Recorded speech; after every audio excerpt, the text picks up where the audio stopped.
Well, guys, I guess this will be the intro for this video, even though it's after the fact and I'm already done fabricating these fenders. But I'm going to go ahead and give you a sneak peek at the fenders. See if I can figure out how to hold this camera. Alright, there's one right. Oh, yeah. It's hot outside, sorry. There's one right there. See if you can see that. Yep, right there to there. That's one fender bent. Let's see if we can get the other one. And there it is. Stay tuned and I will show you how I bent these fenders out of 1/8 inch by 12 inch flat stock or sheet metal, and why I needed to do that and how that all worked out. And it took me 40 minutes for the first one, and the next one probably took me about 20-25 minutes. I could do these in probably 15 to 20 minutes pretty easy, once I already know what I'm doing. See, the first one I had to get like all these little magical measurements in my head and make everything work, but I'm not a geometrist, not a mathematician. I'm not like the math, you know, I can do basic fractions and subtraction and all that stuff, but I can't like do formulas and just, you know, I'm not a architect or anything like that, and my mind just doesn't work that way. I got to get my hands on it and I just got to do it, and it's working out. So stay tuned. And I can't get this camera right, but it's really hot. Sun's starting to come out. When I started, it was nice and low. Stay tuned, and I actually do give a little bit of instructions and detail of how I did it. And all you really need to do this is a angle grinder and some C-clamps, and of course a welder when you get to that point. Okay, let me show you where we're at on this build before we get started fabricating any more stuff. It's supposed to be 109 today, but luckily we got a lot of overcast, so it looks like it's gonna stick around for a while. But these little things used to stick off the back right here, kind of weird. Rather than framing this in and then having like 12.5 feet and not really being able to get the correct lumber to just fit on it, I cut it at like 11 and I can't remember what it is. It's like 11 and 8 inches or something, the total length of the trailer. But I'll remeasure in a little bit. But I cut it off and then made a little flap and folded it over. So this will just need to be welded around here, because it was, you know, a piece of that channel coming through, so there would have been a hole. I have some flush mount lights, and the boxes for them are welded onto the livestock trailer build that I haven't finished yet, but I was thinking about measuring those holes, seeing if I have a hole saw, drilling 2 holes and then cutting the rest out using the lights themselves. So I was thinking about making them flush mount right here. They'd fit perfect right in there on the ends. I'm gonna do a ramp. Haven't got there yet. I'm gonna do a little ramp right here, and I'm gonna make it pin in like so. And I'm gonna make my own stake pockets. I've supported. Seems like my camera won't zoom out, but these 2 or 3 boards are gonna sit right here. They'll just be sitting right here and right here. So I added a support in here to make sure that if anything rather heavy sits right there, the boards don't fall out once they're in place. And same thing right here. Still need to do that right there and right there. I need to cut that old jack off. Cut that one off and that one off. Those are for leveling the pop-up or stabilizing it. Support across the middle. And these surge brakes, the trailer had surge brakes on it. Reservoir is, if it had fluid in the reservoir, I was thinking about seeing if I could get them freed up, but it's bone dry. So I'm going to be taking these surge brakes off and making sure that the tongue is not going to, you know, basically whenever you'd hit the brakes, the tongue would push backwards and it would actuate the master cylinder, sending brake pressure to the brake pads to assist in slowing the trailer down. But even if you had 2,000 pounds on this trailer or 3,000 pounds, I've pulled, with a Nissan Frontier, I've pulled 5,000 or 6,000 pounds on a 3,500 pound trailer before and never had a stopping issue. But that's some of the things that I have done. And here in a minute, I'm going to try to set up the camera and get some videos of me fabricating out some fenders. Alright, so what I've got going on here is I've determined that my overall length of my fender is going to need to be about 34 inches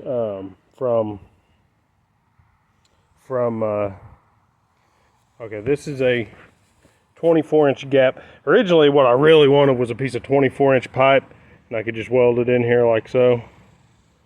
Be a round fender. Just cut like a 10-inch piece off, cut it in half. You have two fenders, you just weld them up. It would have been perfect, but I couldn't find anything that wasn't heavy wall. But anyways, 34 inches, it'll be about 8 inches roughly.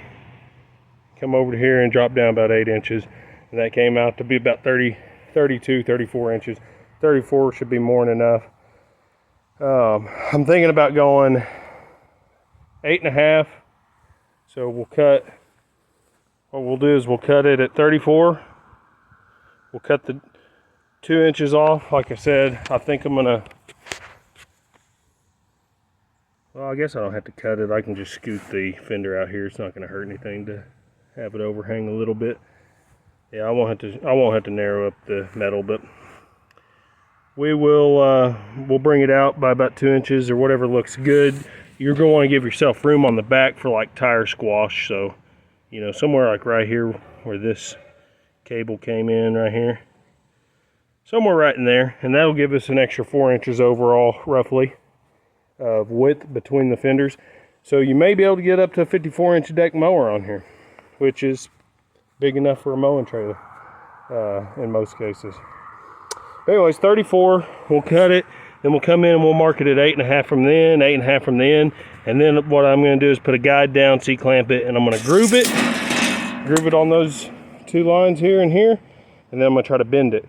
And before I make anything permanent, I'm going to make the one for the other side, and I'm going to compare them side by side, make sure they're real similar so you can't see any differences between the sides.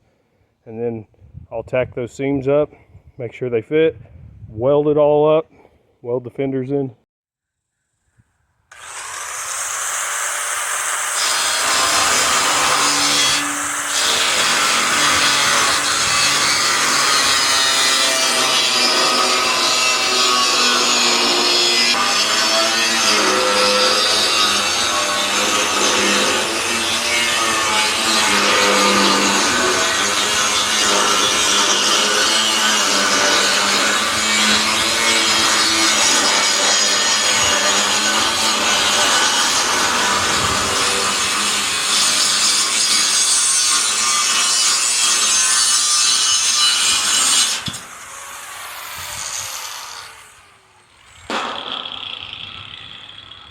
So whenever cutting with a angle grinder, I always notch it out pretty decent and then follow through with my cut following that notch. I started out a little bit off track on that end. That kind of curve the cut kind of curved a little bit, but it won't make a difference the way I'm building these. It'll be more important when I go to make that bend here in a minute if I use the blade to notch it so that I can bend that steel easy. That'll be really important to keep that straight. But that a grinder will make, with a cutoff, will make short work of some metal fabrication. Like I said, you just gotta be careful. A lot of sparks. And I don't ever use the shield because it's always in the way and you're always having to adjust it.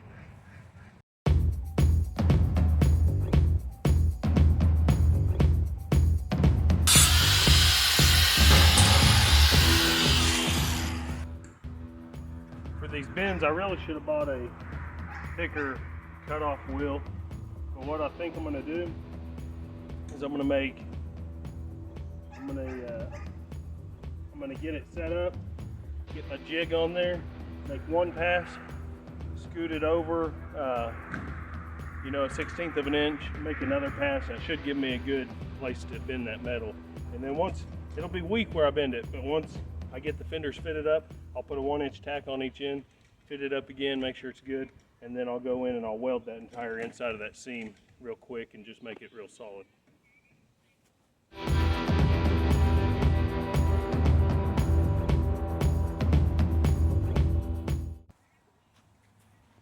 Now, I'm not real good at geometry, so everything's gonna, I just visualize everything and I just do it.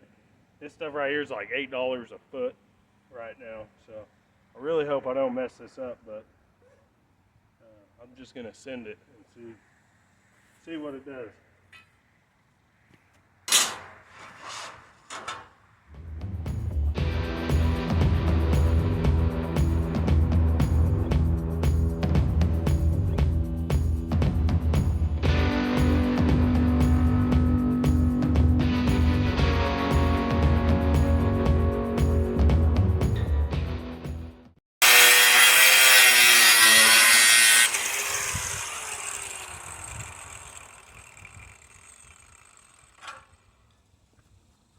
Okay, now I'm going to slide this jig back just slightly so I can get a little bit wider groove in it, because you can get different thickness of blades, but these are fairly thin.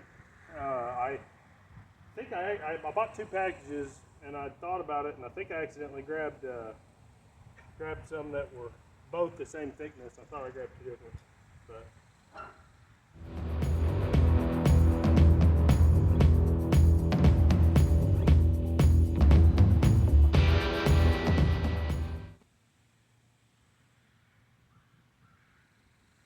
Let me go grab another C-clamp and see if I can just go ahead and fold that back.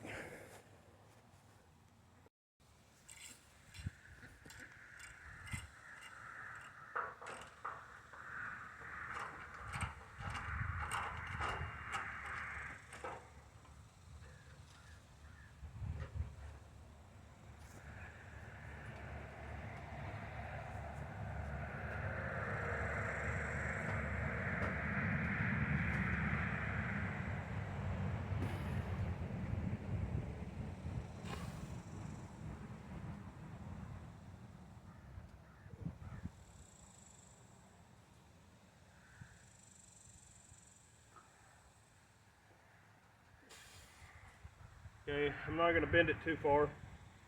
That way I don't have to bend it back the other way, because that might be harder than bending it this way. I think I probably could have went a little deeper on that groove. I think that's what I'll do on this next one.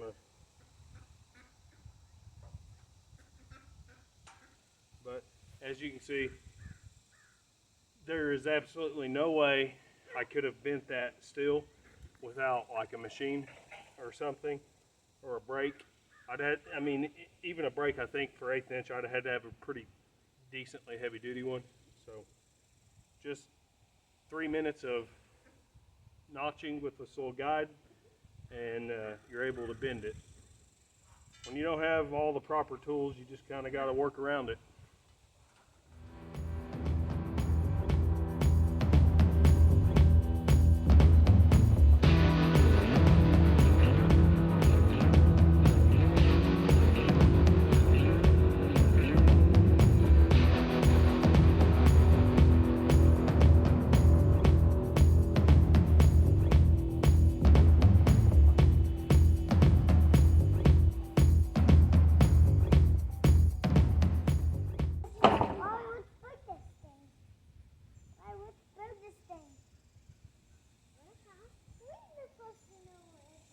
Hey, watch out, I'm fixing to throw sparks over there.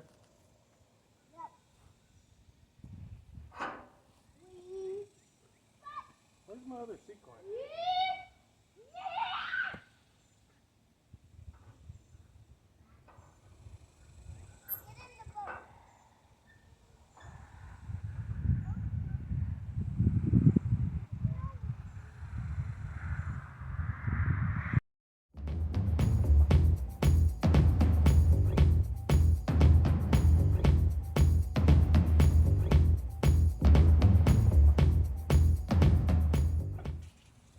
this, I need the opening between this and this to be about 24.5. It can be a little bit over so that it fits in there snug. And I think what I'm going to do is I'm measuring off basically off the plane, measuring off the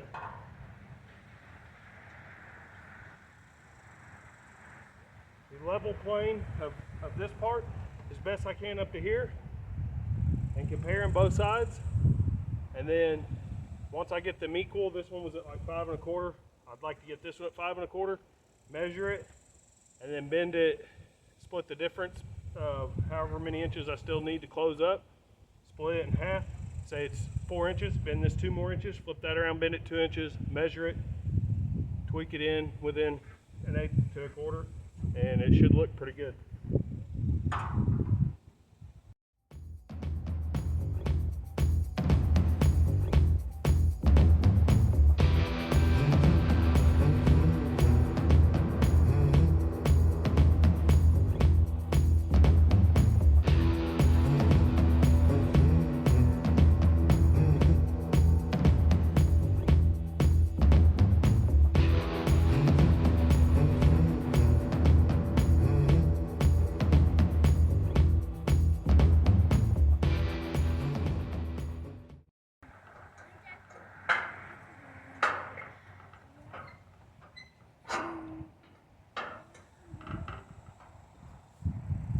Alright, so what I did is I got smart, pulled out the metal so I'd have a good level plane to measure off of.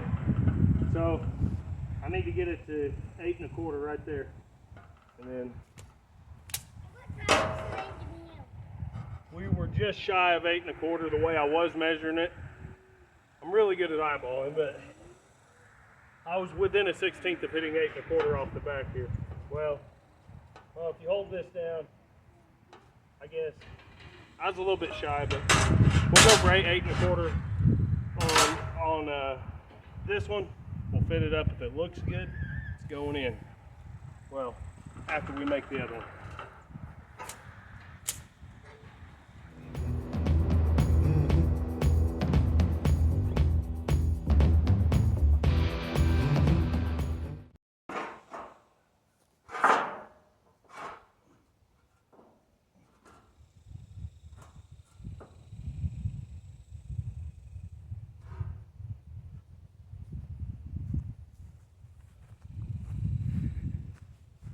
All right, 40 minutes to make a fender. It's not too shabby. My first time, this whole idea was just kind of thought up. But as you can see, fits in there rather nice. You have a rough idea of my guesstimated measurements. It's going to be welded in somewhere. I don't know if you can see that very good. Kind of muggy out here. I'm needing a drink of water, but yeah, just like that. That's more clearance than it really needs. So it's gonna sit down right here. It's gonna sit down inside here up to 1/2 inch or so. It's sitting perfect right there right now, but kind of got it setting just right. But that really does look pretty good right there. I may just leave it absolutely like it is. But before I get permanent with it, so that those seams don't get, man, you really can't see, I don't think, but the seams up in there, so that they don't rust out and be weak spots, I will weld that up. And see if I can, there you go. Hey, if that's not pretty good for kind of eyeball measuring it, I don't know what is, but that's how you make a squared off fender from 1/8 inch by 12 inch flat stock. Now there was I would have loved to just bought some fenders like those, threw them in here, but they were a little light duty for, I figure if somebody wants to just throw some junk iron or something on top of this deck, I wanted some fenders that could hold up, and they just don't make them 24 inches wide that I could find. But that's how you make a fender. And I'm gonna back it. I'm gonna take, once I get it figured out what the leftover metal is, I'm gonna back this. And like I said, it's not really gonna be right here. I'm gonna scoot it out to here so the fender will overhang just a little bit, about 2 inches. And that'll give me 4 more inches in the middle.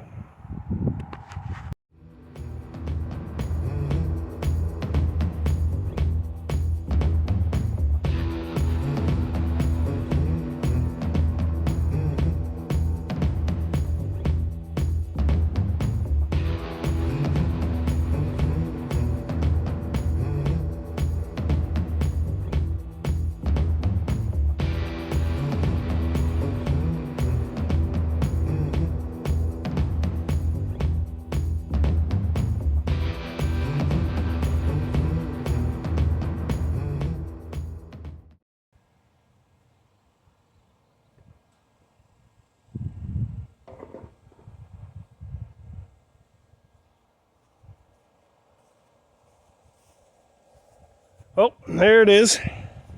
It is tacked up there. And I'm not going to bore you with the rest of this. I'm going to take you over here. Excuse my junk. I'm a very messy person. But here it is tacked up. I don't know what you think, but I think that fender's pretty legit. I just got to get it welded up the rest of the way.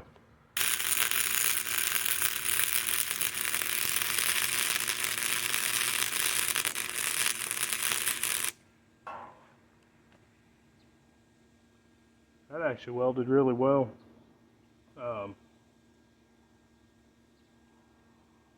Really, there's no need in putting any more weld on that side than that. That'll give it a way for water to drain out when moisture and stuff sits right there, so I don't just sit there and rust on it.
Alright, later in the day, I'm slowing down a little bit. But here's the fender back. It's on there. Several good 1-inch welds on there. Good penetration. I did ground them off flush, so hopefully they, here's the inside. Hopefully they stick real good.